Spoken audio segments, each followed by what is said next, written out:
From the John DeVita Broadcast Center, welcome, ladies and gentlemen, to another broadcast of Armchair Experts with Jim Leon and Rich Massaro on the Windy City Hometown Entertainment Network. And now, here is Jim and Rich. I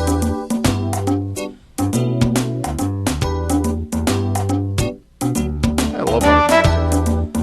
It's really cool because we're really cool.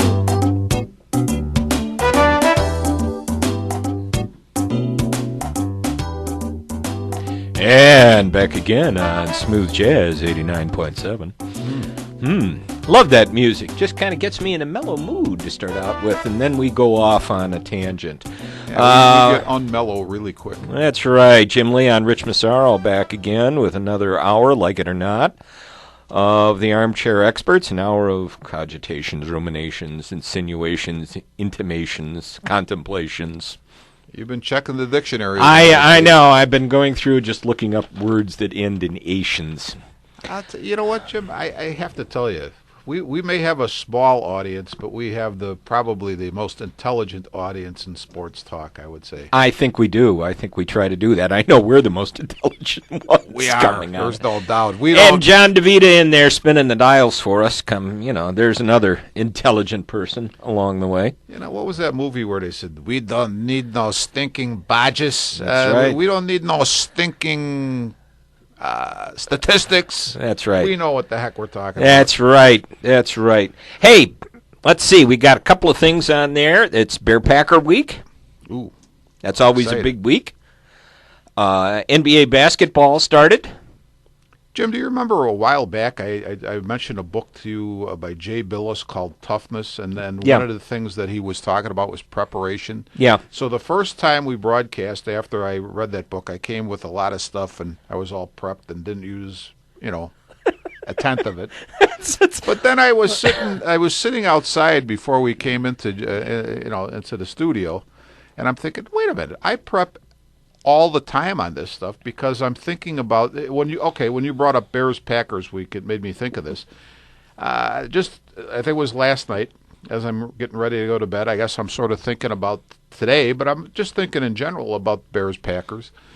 And the one thing, and I don't want to stay on this subject because I'd like to talk a little bit about the Bulls with their first game last night. But I'm thinking, it could be a really interesting thing that John Bostic will be starting at middle linebacker, and right now it looks like Kasim Green is getting the shot. Going to be the shot in Briggs' place, and I'm thinking to myself, maybe that will help the defense. And I'm not saying that DJ Williams and Lance Briggs are slow because I'm sure they're not, but Bostic and Green have to be quicker, and that may help our defense a little bit because we're having a little bit of a problem with the pass rush. But maybe if the other thing I was thinking about is what you had mentioned, I think the last time we talked, is hopefully they'll get into a mode where they move Shane McClellan around a little bit and start to take advantage of his quickness. I would like to see that because I don't know if you can just write him off yet. But we'll talk about that. You want to talk about the Bulls? Yeah, Jim, I'm thinking to myself, last night I saw about 10 seconds of the game. I was working. I was at the airport. They had the game on, and I saw the Bulls were down by, I want to say it was 10 or 12, and so it had to be close to the end of the game. What did we end up, what was the final score? Final was 107-95. What I'm thinking about the Bulls, because I read in yesterday's paper, I think they had in the Sun-Times, they had the season preview, and they were saying, well, if this group doesn't do it this year, then will there be changes made the following year? And I'm thinking to myself that Tom Thibodeau, I think he's got the people that he wants there. We have Derrick Rose back. And to make a long story short, I think we have an excellent team. But I think the problem is that the Miami Heat are around now with an even better team. And it just may be that we as Chicago basketball fans are going to get payback for the years that Michael Jordan and his teammates were here pretty much dominating the NBA for a decade. And, we're going to get to feel like, say, Patrick Ewing and the New York Knicks and Gary Payton and the Seattle Supersonics and Drexler with the Blazers and Barkley with the Suns and Stockton and Malone with the Jazz felt. I mean, and the Cavaliers were our whipping boys for years and had a good team. Yeah. So it could be just like a team like the Buffalo Bills were really good enough to make the Super Bowl 4 years in a row. 4 years in a row and not win it. That's the Bulls may be just in that unenviable position where we have a very good team, but we're blocked. It could be the same thing as a couple of years ago, but the year Rose got hurt in the playoffs, where they had the best record in the league, number 1 seed, get eliminated in the playoffs. Mm-hmm. And I mean, I look here, and I'm just looking at the box from last night. The Heat played 9 players; 7 of them were in double digits. Mm-hmm. Yeah, I think. I mean, you talk about balance from top to bottom. You had James with 17. Well, Haslam only had 6, but Bosch had 16. Chalmers had 13. Wade had 13. Allen had 11. Ray Allen is 167 years old, isn't he? I said when Shane Battier had 14. When Ray Allen was at the end of his time with the Celtics, I had said, you know what, the Bulls need somebody like Ray Allen. Yeah. Now, Ray Allen, how many minutes did Ray Allen play? Ray Allen played 26 minutes. Okay, 26 minutes. Sometimes he plays less, sometimes he plays that much. But the point I would make, the Bulls really need a dead eye like that. And Ray Allen is one of the probably smoothest shooting machines I've ever seen. Always in the has time been I've for his watched whole career. The NBA.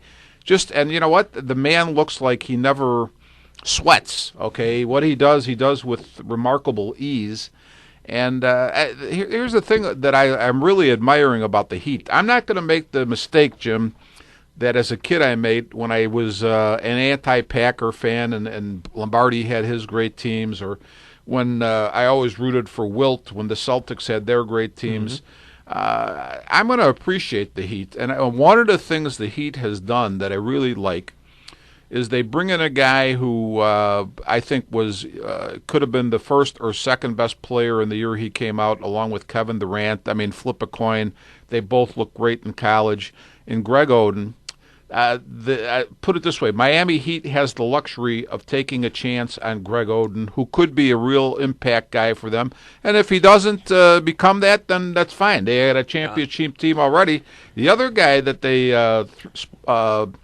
rolled the dice with is Beasley, who, if they can, I sort of think of him as almost a Rodman type in the sense that if LeBron James and company, Dwayne Wade, Bosh, can sort of keep this guy on the straight and narrow by their influence, here's a guy who's got a really upside as a great scorer. And he can be effective. Be very effective. And I mean, going back to what you said about Oden, too, that last night he was in civilian clothes sitting on the bench. Mm-hmm. But, I think, and listening to the game, too, they said the same thing. This is a guy that you can take a chance on. Right. And you know what? You may not need him to dress every night, but, down the stretch.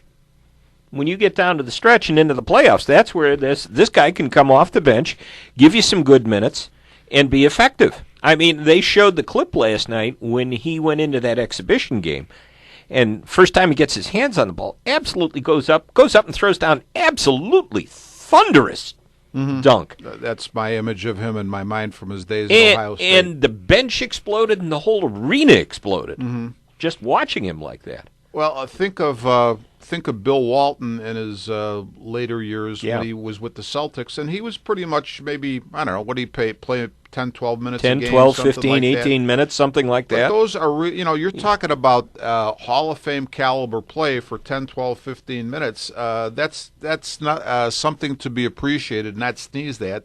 And that's what I think that's what the Heat have set themselves up for potentially with Oden. Yeah. Now the problem for the Bulls is I think they have a really excellent team, but because of their contract situation, I don't think they can make upgrades of that, take chances of that type. No, of thing. They really were limited. So I mean, I'm looking at people. I mean, your big signing last year in the offseason, I guess, was Mike Dunleavy.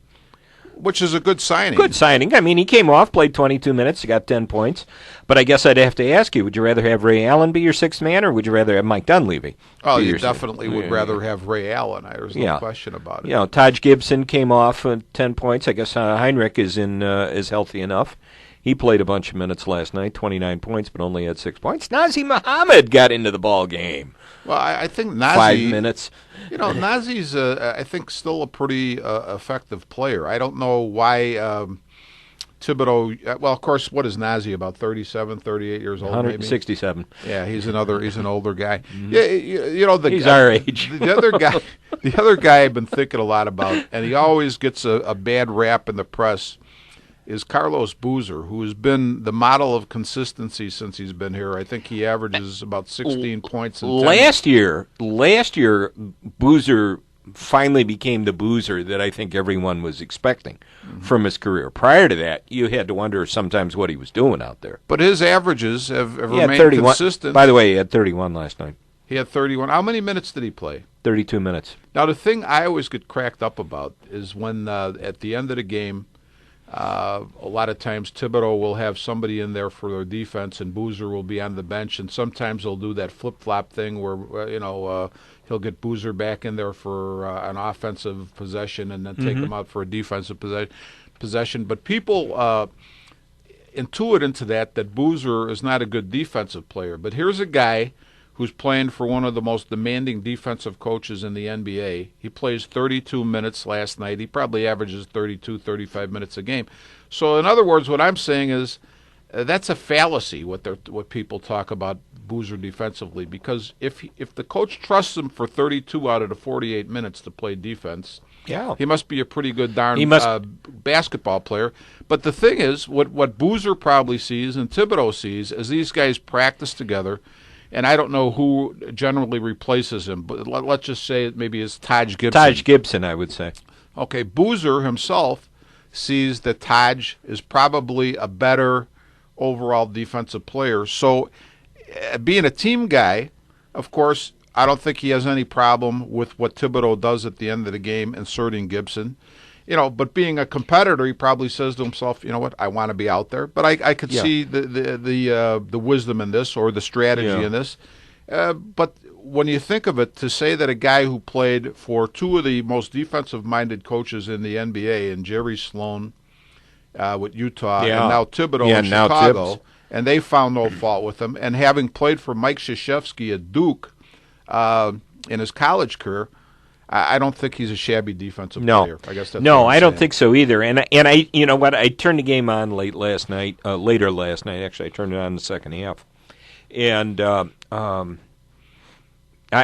curious. I was curious to see what Tibbs' rotation was going to be with his players, because especially right now, Noah only played 20 minutes, and he's still kind of hampered because of his the strained groin from the preseason. In fact, he only, just looking here, Noah played just more than 6 minutes in the first quarter and then sat until there was 6:44 left in the first half.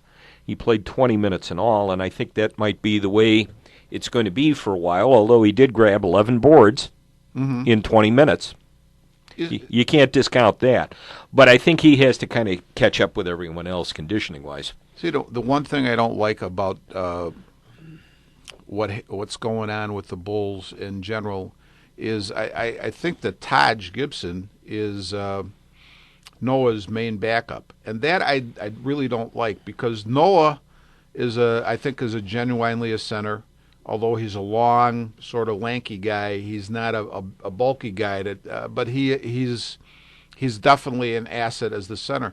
I think Taj Gibson, heck of a defensive player and rebounder, but again, not a thick guy. And I think as a coach, and this is the way Tibbs sees it, and I'm not questioning him. He's a great coach, but at some point you'd maybe like to see a guy in there as Noah's backup, with a little width to him, a little girth. You know what I'm saying? To get in there and pound a little bit.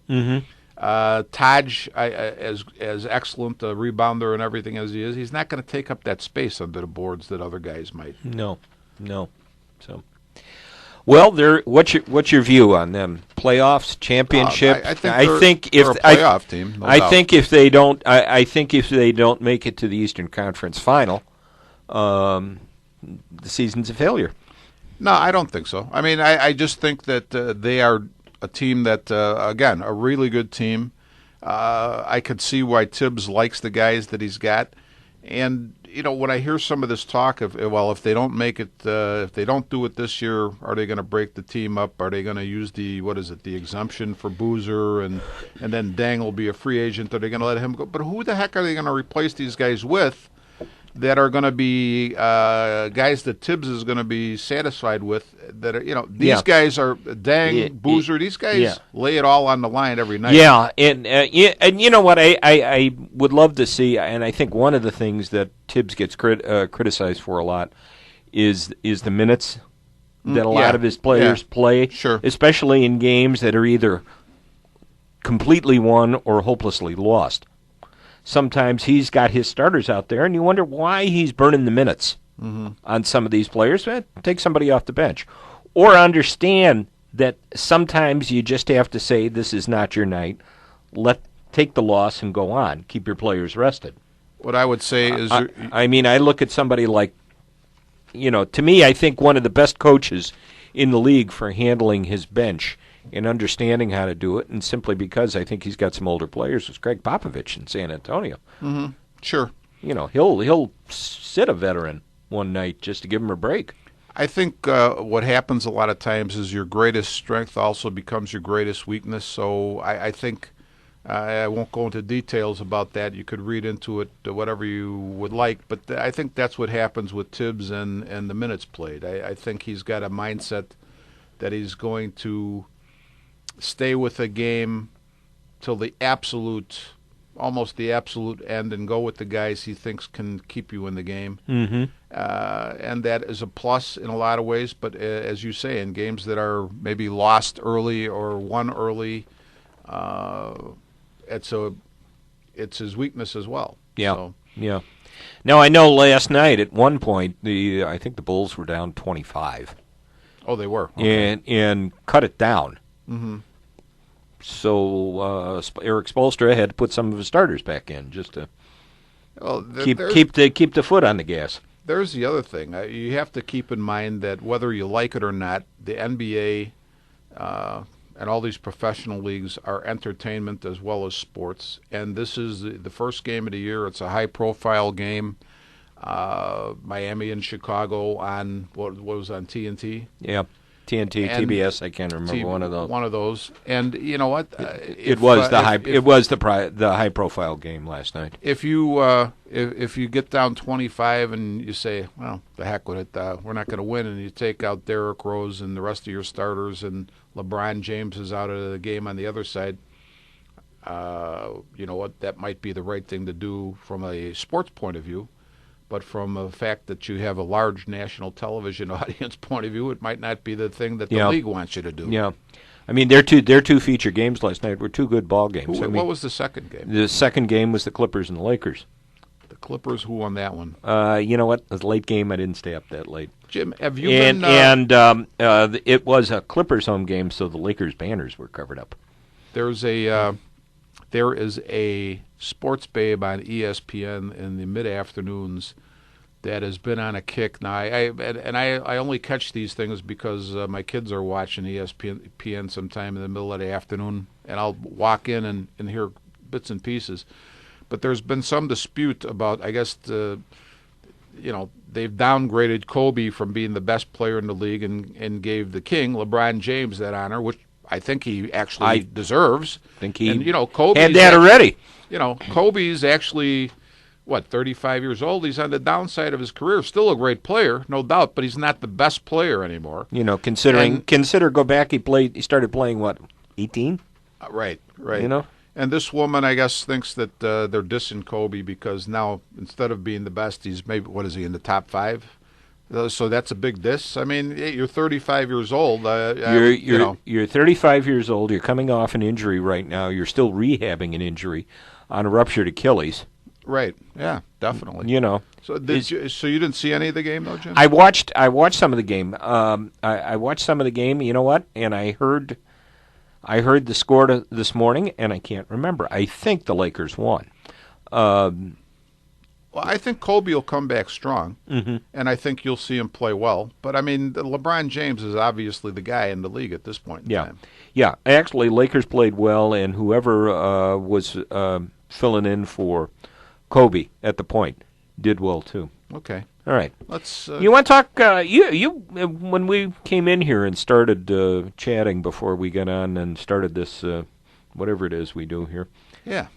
You started talking about high school football, and especially with the playoffs and how the proposals are being discussed about changing the format. Well, this is the second year in a row that they've actually had some people talking about changing the format. And I read the article. One of the proposals, and I think the number that they mentioned, there was either 538 or 588 football playing schools in the 448. Was it 448? Are you sure? No, wait a minute. Let's see. No, that would be the number of teams that would make it under one of the under one of the proposals. Yeah. But I think there's like 588 or 38 football playing schools. One of the other proposals had it where over 500 of those schools would make it. I would just say, now Frank Lenti and Todd Kuska, coaches Frank Lenti at Mount Carmel. Of Mount Carmel and St. Rita, are both saying, well, instead of putting more schools into the tournament, they feel that the seeding should be changed. That if you're a number 1 seed, you should play to the number 32 seed. Right now, I think what the state does, we talked a little bit about this before the show, is they divide the state, I think, north and south, and then do a 1 through 16. What Lenti and Kuska are both saying is, part of and I could relate to this because in softball we felt this way when we go to the Nationals and we'd play, in Cedar Rapids, Iowa, Indianapolis, Indiana, different places, and what would happen is, at least you get the chance or the opportunity maybe to play somebody a little bit different than who you've played all year. And what Lenti and Kuska are saying is that, hey, we don't mind traveling a little bit. Our kids would like that, and we'd like to see a little bit different competition. I know that one of them made reference to, hey, we went to Cary Grove one time and McHenry another time. Right. And, that was good. Actually, it was Lenti who said that. Lenti, yeah. And, I understand that. I had told you that I have some friends, guys that I refereed football with that were coaches at Montini, and you heard, how would you say it? I guess the thing I would say is nobody is happy with whatever system because at one point... If that's the case, then it's a good system. It probably is a good... I mean, put it this way. I ran a 16-inch softball tournament for 11 years with the help of some other guys. I shouldn't say I ran it by myself. But we did some different things, and the first year we had the tournament, I actually seeded it. So the team that I thought was the best team, I put against the team that I thought was, and we could only have 12 teams in the tournament because of time and field restrictions. I put the best team against what I thought was the best team versus the what I thought was the weakest team. People that they complained. Didn't you give the first 4 teams a bye? Actually, you're right. There was 4 teams that had a bye. Yeah. But it was what I was going to say. You're right. It was seeded that way. Then after that, we did a blind draw, and you don't satisfy people with that. So I don't think there's any really right or wrong of it. No. But I would say this: I'm not in favor of expanding the field. Yeah, because I as I'm looking at this article here, and I had not looked at the paper today. I mean, several things. I mean, 2 of the amendments were put forth by Chicago area athletic directors Tricia Bettenhauser of Stevenson and Andy Lutzenkirchen of Naperville Central. Bettenhauser's plan would trim the regular season from 9 games to 8 games and add 24 playoff teams per class, making it a total of 448 teams, with the top 8 seeds in each class getting a first-round bye. That's 448 out of 558. Okay, 558. Yeah. I don't know. Maybe this sounds, weird or contradictory, I guess. But basketball and baseball have had everybody in the playoffs for as long as I can remember. Frank Kuska says he doesn't want this to turn into baseball and basketball. Right. And you know what? I think what baseball and basketball has is good for baseball and basketball. What football has traditionally, I think, is good for football. Now the first year that they had the playoffs was sometime, I want to say it was in the mid 70s. Yeah. And I don't know if it was a 16 or a 32 team field, but that was encompassed one class. One class, the whole state. So over the years, now we're up to what? We're up to eight classes. 8 classes. And with how many was it? 32 teams each in each class. I think that's what it is. So you're talking about 200 and some schools that are going to get in. It might be 264 is the number, possibly. Probably. So it's 264 out of 558. You're talking about close to half the schools already get in. So where do you? I don't know. What advantage is it, especially in terms of conference play? Where does conference play lose some of its importance if almost everybody makes the field? It would. Then, because there's no incentive if you're all going to make the field. And I think Frank Lente's point, is that he's more interested in changing the seating procedure than expanding the field. I think it's a good point. Yeah, I mean, both Lente and Todd Kuska say they'd like to go to a 1 to 32 bracketing in each class rather than 2 1 through 16 sections or a 1 through 16 and 2 1x8 quads. And they would prefer a greater weight to be placed on schedule strength instead of using one loss record. Kuska, I mean, he speaks from the perspective of a coach because his team missed the playoffs this last season, but they wound up 4-5. They would have made the playoffs under the other under these other three new proposals, and 4-5 team make the playoffs.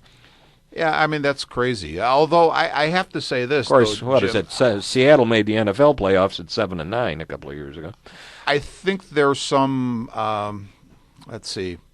I guess the term I've used on radio when we've done football games, and I think I said this last year when we did the Ridgewood-Elmwood Park game at the end of the year, and Elmwood Park ended up with a 7-2 record, and you had said to me on the air, well, you know what, Elmwood Park with a 7-2 record is going to get a pretty nice seed, and they may have a chance to win a game and advance in the playoffs. That was last year, and they got a terrible seed. They ended up, and I said to you, no, you know what? They're not going to. They're going to get jabbed the first round. Yeah. And who did they get? Joliet Catholic. They got Joliet Catholic, who was a 5-4 team. Yeah. But they're still Joliet Catholic versus Elmwood Park. Yeah. I mean, it's a no contest there. Yeah, you're right. I remember that now that you you brought that up. I'm just watching the clock here because I know John is going to want us to break the station here at half hour I think mark. John went for a candy break or something, and then he's now he's going to give us the signal. And then, you know what? And then we're off the air for 5 seconds, and we're right back on. Well, you got to make it legal. Well, it gives us time to cogitate, ruminate, insinuate, and contemplate, and any other plations we want to do along the way. 3 minutes. Okay. I don't understand those fingers, Jen. Well, there's one you just don't want to worry about. There's one I'm going to stay away from. There's one you just don't want to worry about. All right, I think we're coming up to the end of the World Series and the end of baseball season. You do? What gave you that idea? Well, one team's up 3-2. What did you think about Game 3? I really thought the umpire made the right call. And you know what really kills me? Right call. The insinuation by the commentators is that somehow that's not right. That's almost like the Cardinals won, but it wasn't the right call. I mean, you got to make the call. Go read the rule book. And when I looked at the replay, because I happened to see that game, I'm saying if you don't make that call, you made the wrong call. No call is a wrong call. Yeah. There. And I don't see anything. The umpire had no choice. Mm-hmm. So strange way to end a game, but it was the right call. It was definitely the right call. And the other thing is, I think I don't know if it was probably McCarver or it could have been Buck, But the only thing that's going to be good about the end of this World Series is Tim McCarver is going to retire. They said it the right way, though. I mean, whether it's deliberate or inadvertent, it's still obstruction. It's still obstruction, and so there's nothing. And Middlebrooks didn't intentionally hold him up, but he was just in a position where he got tangled up with Craig. He impeded him for just long enough where.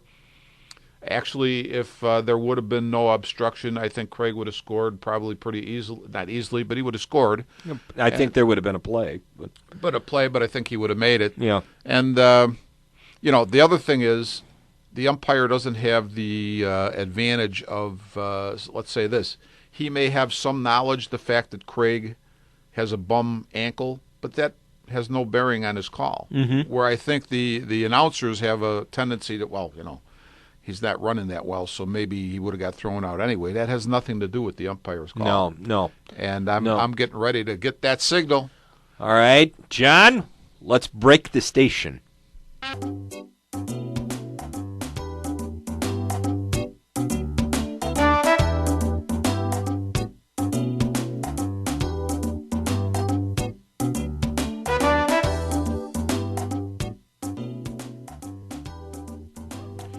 You are listening to Armchair Experts on the Windy City Hometown Entertainment Network from the John DeVita Broadcast Center. And now, back to Jim and Rich.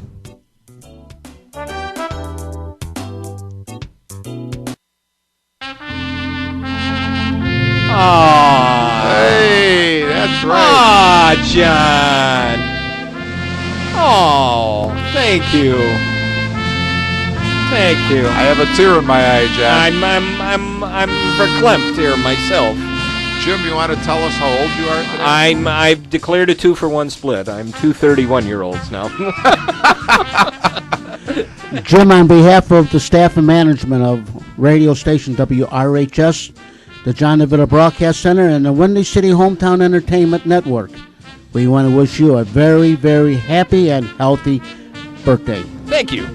Thank you very much. Hey. Or in the musical words of an old friend of mine, happy birthday. Oh, happy birthday. Yes, thank you, John. I appreciate that. That's very nice. Today's my birthday. And as I said, I've declared a 2-for-1 split. I am now 2 31-year-olds. All right, Jim. Yeah. Congratulations, buddy. Yeah, Did you ever think we were going to make it this far? Oh, God. You think 45 years ago, do you think we'd have been doing this? Thought about this? I wish we would have thought about it then, though. We I might know. have actually gotten someplace. I with know. So what are you So looking anyhow, at back to baseball. now? Okay. All right, Game 6 of the series tonight. Waka versus Lackey in Boston. Okay. Good chance, good chance they could wrap this. The Red Sox could wrap this up tonight. Big Papi's been just hitting the absolute. Well, I can't say that word, but I'll just say snot out of the ball. When you said Big Papi, one of the things I was thinking about before the show, Jim, is one of the things we had anticipated or were thinking about talking about for this show was of the coaches today, and I'm talking about not just football coaches in this case, who was the most Lombardi-like? Mm-hmm. And we bandied a couple names around. But You I was mentioned thinking Tom Thibodeau. Tom Thibodeau was one.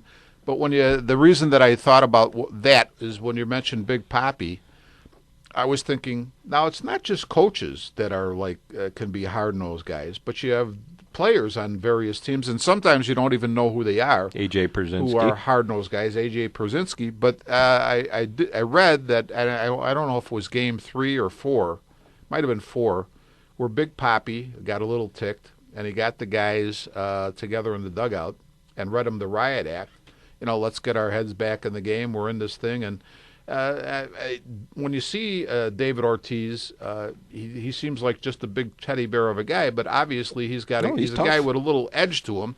Yeah. And so, you know what? Those guys still go over well. So, and I'm not proposing we get into talking about Lombardi type of coaches, but I'm thinking to myself, well, why would you hear sometimes would a guy like Vince Lombardi go over in today's world? I think what goes over, regardless of your style, is if the players know that you want them to be the best. And obviously that helps you as a coach, but the other thing is they realize that helps them as well to, and whatever you want to say, make more money, get more notoriety, be recognized as a better player, whatever it is.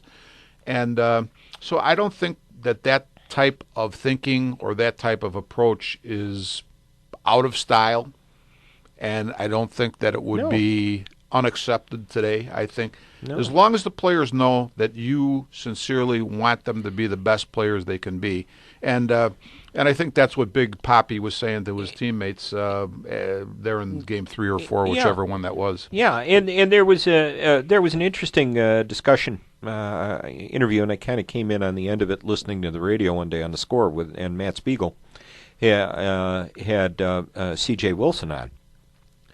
And he asked him, he said, what's your interaction with a manager? What's important for you with a manager? He says, and it was a great discussion, really. He says, first of all, he said a manager has to set the tone and explain the philosophy, and everyone has to buy in on it. He said, he wants you to be the best thing, he wants you to be the best person you are out there.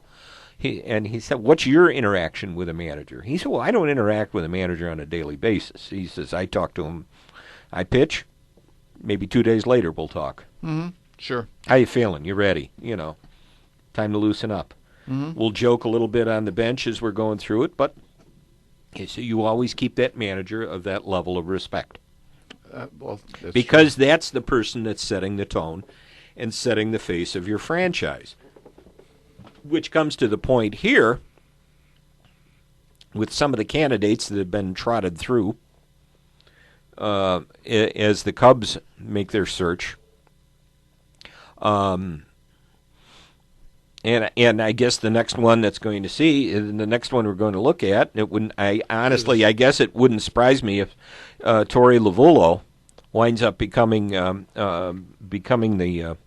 the next manager of the Cubs, just simply because of the Boston connection. He's also already saying the nice things. Nice things about what? About the Cubs. I do know there's a pretty good blueprint in place that's here that Theo started.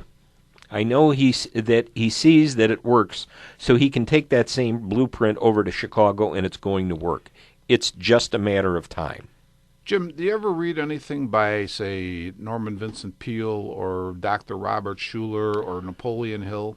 I have read. I've never read Napoleon Hill. Well, they will say. But I have read the others, and people like Zig Ziglar. Think about it. And you know what? Not that those aren't great inspirational people, because I love their books and I love those people. John Maxwell. But a lot of those guys will say there is a blueprint for success, and if you follow it, you'll be successful. I think, but my life experience says that is not true. I think that, and when you talk about, when Torey Lovullo, let's say, talks about a blueprint in place in Chicago, maybe that blueprint might have worked in Boston, but it doesn't necessarily follow that it's going to work in Chicago. The other thing is, I don't think that what Theo Epstein experienced in Boston is anywhere close to what the situation he has inherited in Chicago. The more I agree. The more I think about this, remember when they fired Grady Little in Boston, and the big thing was when he mishandled the pitching staff in the playoffs. Well, I mean, they said that he shouldn't have pitched Martinez as long as he did. But the other thing is, if he would have taken the horse out, Martinez, and put in somebody else that would have blown up the game, he would have got criticized for that as well.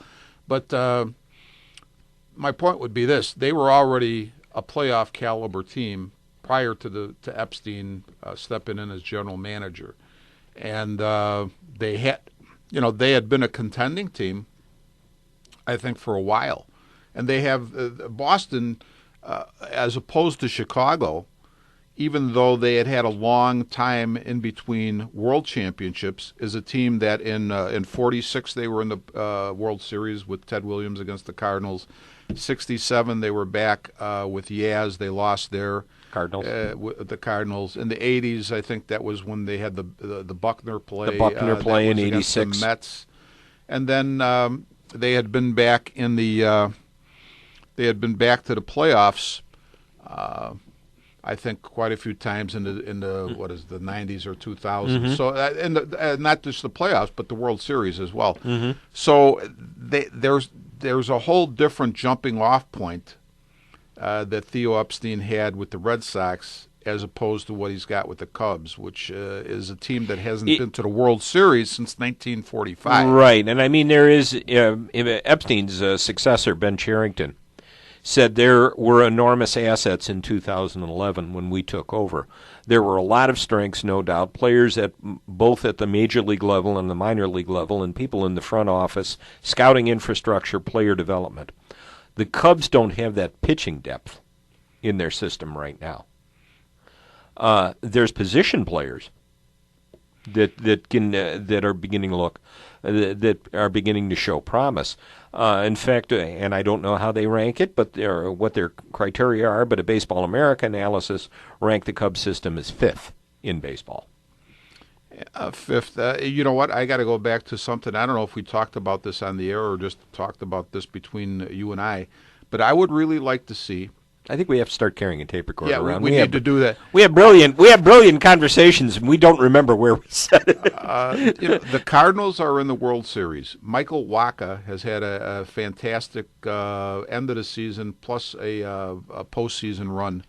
I would like to know, and what I'm saying here, Jim, is that when you say the Cubs organization or their minor league system, whatever it is rated 5th in baseball.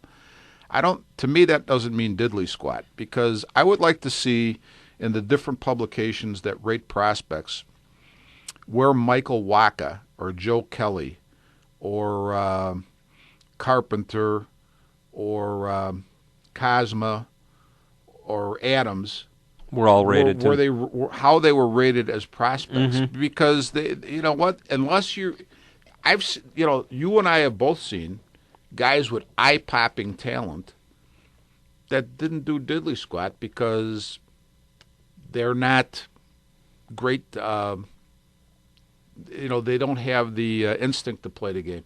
The first guy they started throwing curveballs. The first guy I can remember, and he was a football player who was a fantastic physical specimen, excellent. I mean, could have been a great player, but he was a wacko. Was Joe Non-Looney. Oh yeah, he was famous. Oh my gosh! And I'm sure. Oh my gosh! That's the first one I can remember. Yeah. But all through the history of these games, there's been guys like that. So the question, I go back to what Mike Ditka used to say. Yeah, he could run the 40 and whatever, and he could bench press this much, and he can jump this high, but can he play football? That's the problem. I mean, you may be able to hit the ball a mile, but how often do you hit it? Or, that's what it comes down to. I know, talking about prospects, Javi Baez and Chris Bryant and Soler apparently tore up the Arizona Fall League. But then again, that's just the Arizona Fall League. But you know what I would do, Jim? If you have guys who are talented, and I think those 3 guys, and I haven't seen them, but just the feeling I'm getting from what I read, I think those 3 guys are talented. Albert Almora, another one, too. I think you let those guys progress, and you don't fool with them until they hit maybe a little roadblock and they need some help. Then you help them over that hump. But you don't screw with them until that happens. You let them, because they are talented people, you let that talent go. Let it bloom. You let the talent come through. And again, as you progress, and I think I've said this before, as they come up through the system, when they get up to AA, that's going to be the point where you're going to start to see if you have a serious talent. Mm-hmm. Because most of the baseball people in the comments I've read is AA separates the wheat from the chaff. Well, I think that's where I think that's a huge jump, because I think AAA obviously is a better class of baseball because you have a lot of... I don't think it is as much anymore. No, I mean, you have a lot of guys who are either on their way down or on their way up. It's a higher caliber for a reason, but I think you're right in the sense that it's a huge jump, I think, from single A to double A. I don't think it's as big a jump From double A to triple A. Right. And because I think there's a real marked difference between single and double A. So I think whoever, if that's your feeling or if that's somebody else's feeling that you've that you're agreeing with, right. I think that is correct there. Okay. Cubs managers' choices. All right. Lovullo, I guess he'll get his interview when the World Series is over. Right. We're still bantering around Rick Renteria. He was rich, wasn't he, before? He was Rick, and now he's Rich, I think. Oh, no, they were just referred to him as Rick. Okay, Rick was what I always remember. I remember him when he was a player. player, as Rick Renteria. He was Rick, and then they were referring to him in the paper as Rich. Let me ask you this. If you're one of the other manager candidates and you see everything's being held up so they can speak to Lovullo, how do you feel about that? Do you say, well, you know what? If I'm not good enough for you, can they hire during the World Series or not? I don't think they can. Or they can, but it's kind of one of those unwritten rules. You don't do anything big during the World Series because you don't want to detract. Yeah, of course, which is fine. I think that's a decent rule. I mean, the other candidates, they're again talking about Brad Ausmus, who's very well respected. Well, you know what, Jim? As a talent developer. Put it this way: anybody who hasn't any of these guys, and I think sometimes we've put them down too as sort of an obscure group, if you want to put it that way. But I look back. I'll jump over to football for a second just to make a point. Mike McCarthy, the coach of the Packers, who's done really well. Yeah. Was not even really a highly rated offensive coordinator when he was with San Francisco. They had a very poorly ranked offense when he was their offensive coordinator. But obviously was a good choice, knew how to put the pieces together as a head coach. So you never know when somebody is going to have that type of ability. And so any of these guys, whether it's Brad Ausmus or Lovullo or any of the other guys who've been mentioned, they could be that guy. Even though, say, guys like Hinch and Acta have not been successful in other places. Eric Wedge. Eric Wedge. Sometimes, okay, you didn't have good luck in another place. All of a sudden, say you get to Chicago, you get wherever, it all clicks for you. I'll give you a case in point. It's of a manager who wasn't successful in his first 2 assignments. He had a pretty good run in his third one, Casey Stengel. Sure, yeah. So I think a lot of this is bombed with the Boston Braves, bombed with the Brooklyn Dodgers. Yeah. Well, look at you could go back to Jim. You could say, take the biggest name of all, and this is a player, Babe Ruth. But if Babe Ruth hadn't been a Boston Red Sox and hadn't been sold off because that was the mode that the Red Sox were in, and ended up in New York, and they built Yankee Stadium really sort of to accommodate Ruth, basically. Yeah.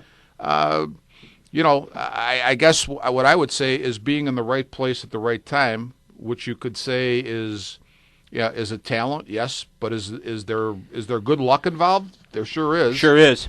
So there sure is. That can work for anybody. You could say that there are guys who have just been fortunate to land where they are, and that's been a good deal for them. Okay, let's talk. It is Bears-Packers week, Monday night. Bears-Packers. Mm-hmm. Bears are 9.5-point dogs. 9.5 points, huh? Yeah, figure 3 points.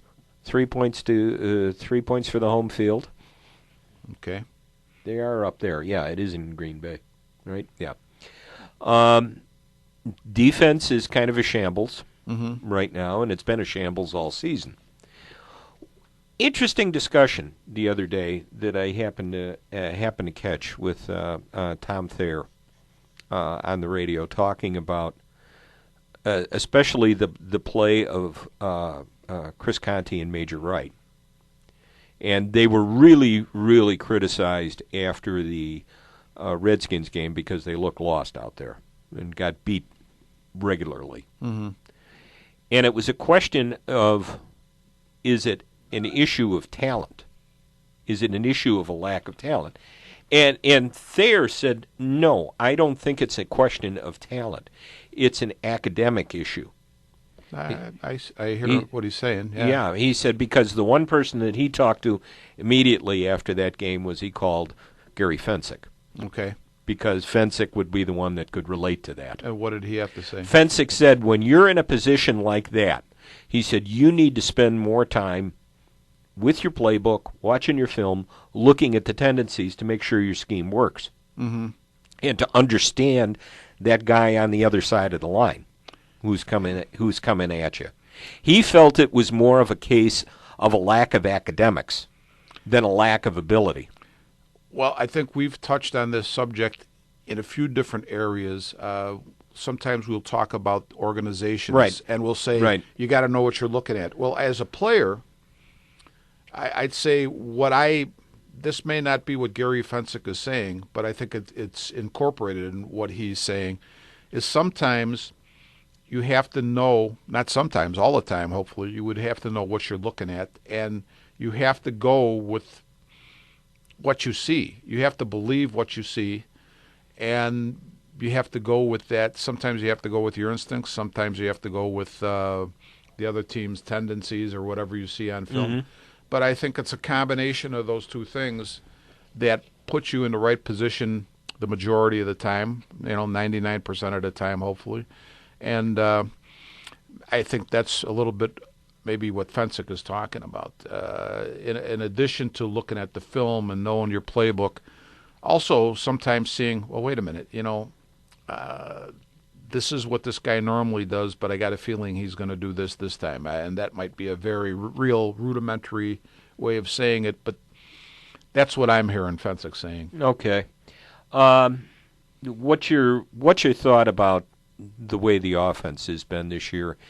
And I think I'm impressed with the fact that even though Cutler is out for however many more weeks he's out, there was no downgrading the offense. Oh, I love it. I don't think that you, just because your second guy is in there at quarterback, that you should say there's only certain things that he can do and we're not going to do other things because he's in there. The way I would look at it is you're a professional quarterback. In Josh McCown's case, he's a very experienced professional quarterback. Why should you say cut back on the type of plays that you're going to You don't need to dumb down the offense, and that's a nice position to be in as opposed to what happened the last time. Now, I would say this, though, Jim. We had to dumb down the offense. Well, yeah, well, you're talking about when Haney was there? Yeah. You know what, though? I'll tell you what. My feeling would have been this. As a coach, unless Caleb Haney is just really a dum-dum, which I doubt he is, I would have said, you know what, Caleb, we're going to raise the bar, and you're going to have to go over it because we're not dumbing down the offense. Mm-hmm. I think that's a really stupid coaching move. I'm just going to say it out like that you're going to dumb down the offense and make it really – now you're going to make it harder on your quarterback, your inexperienced quarterback, because you're going to make it easier on the defense because you're going to give them less things to defend. You're going to give them less things to defend, and I guess it's more of a case now when you said your inexperienced quarterback. Well, it's nice to have a quarterback in that second role, the next man up, mm-hmm. as I've been hearing that term bandied about so much, who is not inexperienced.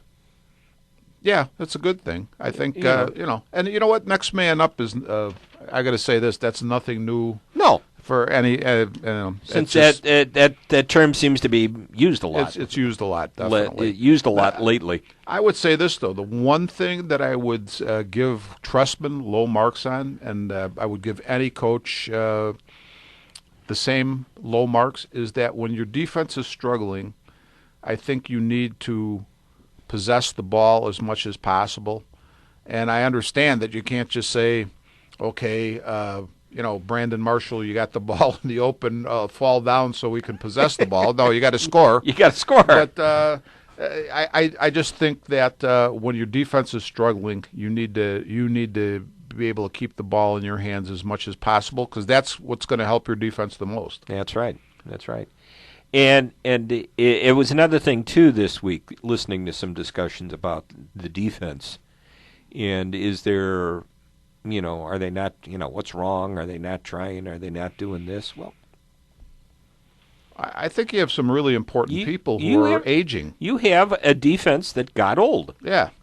That's about what the size of it. That's really what it came down to. It's not a case of they not understand this. They're basically running the same defense. Sure. That they ran last year.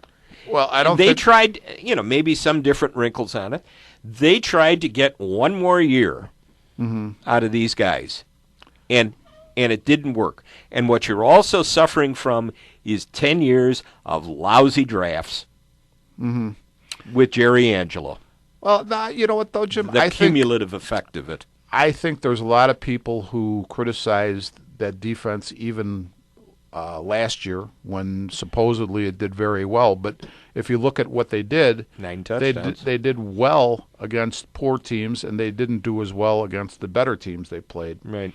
So I don't think this is anything surprising or new that the defense is struggling. The other thing is you got Charles Tillman, who I have to say is probably just, I think, a really good, maybe even a Hall of Fame caliber defensive corner. But you're talking about how many corners in the league are 32 years old? And you know what? I just think he's been a sturdy player, and now he's dealing with some injuries, and who knows if he's ever going to be back to the way he was. Briggs is out totally. Peppers is older, and I don't know if he's dealing with injuries, but certainly with Melton and Collins being out, heck, I don't watch the games, but I'm sure he's being double teamed. That's no easy thing. I mean, that certainly is the case with them out. I mean, that's a huge loss. Sure. That's a huge loss, and you've got Corey Wooten playing in a position that he's not used to playing, but playing well. Yeah, doing it. Stephen Paea has had a little bit. He's dinged up. Yeah, and it's still an issue of what are you going to do with Shane McClellan. Yeah, I go back to what I said at the top of the show. I know that I think you're right on the money. You hit it on the head when you said they tried to go one more year because they couldn't address every area of need. They fixed the offense. They fixed the offense. And they tried to go one more year with the current defense. I think that was actually the right move. It's not working out, but I think that was what else could they do? Mel Tucker, I don't know that this is the defense that he would choose to use, but again, I think you're going to see a 3-4 pretty soon. Yeah, I think so too. I think for expediency's sake, they just kept the defense as is. And I don't know that this is what he would choose to do. I think you're right. They may go 3-4, but they don't have the talent for a 3-4 at this point in time. But I think one of the things that may turn out to be, may or may not, but let's just look at the optimistic point of view. May turn out to be a blessing in disguise is having Bostic and Green in there, two guys who are a little quicker than the guys they replaced. I'm sure. Not to say those guys are slow, Williams and Briggs, but. That may help us a little bit. I think it will.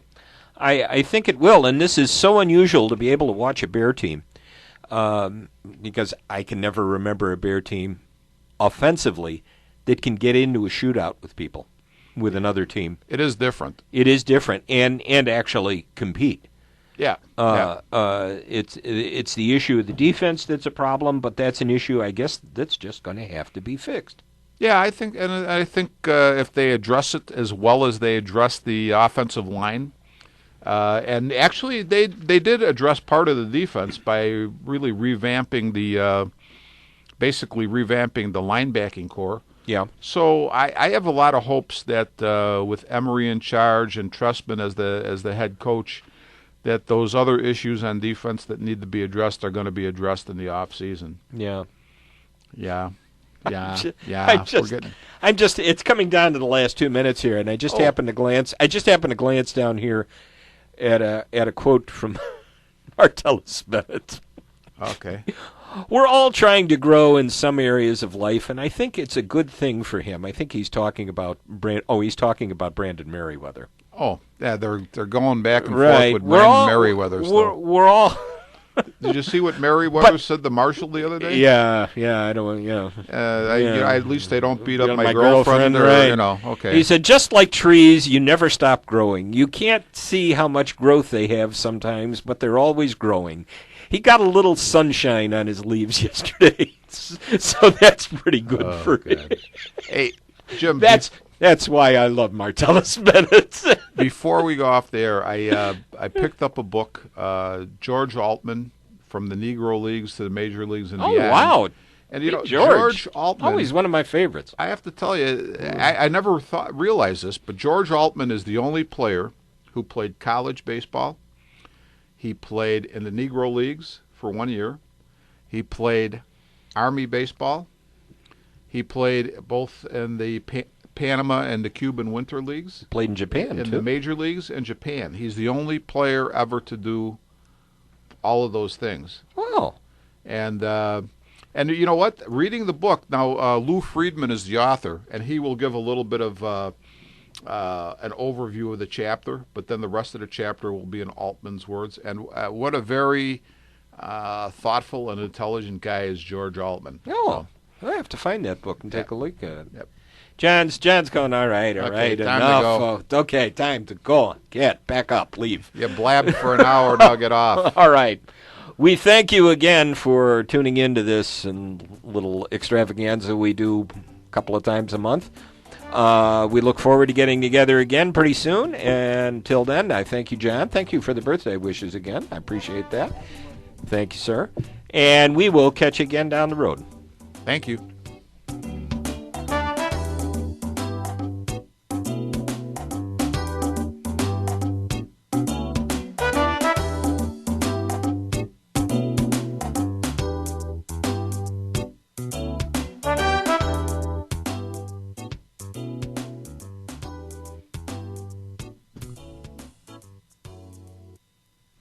You have been listening to Armchair Experts from the John DeVita Broadcast Center on the Windy City Hometown Entertainment Network with Jim Leon and Rich Massaro.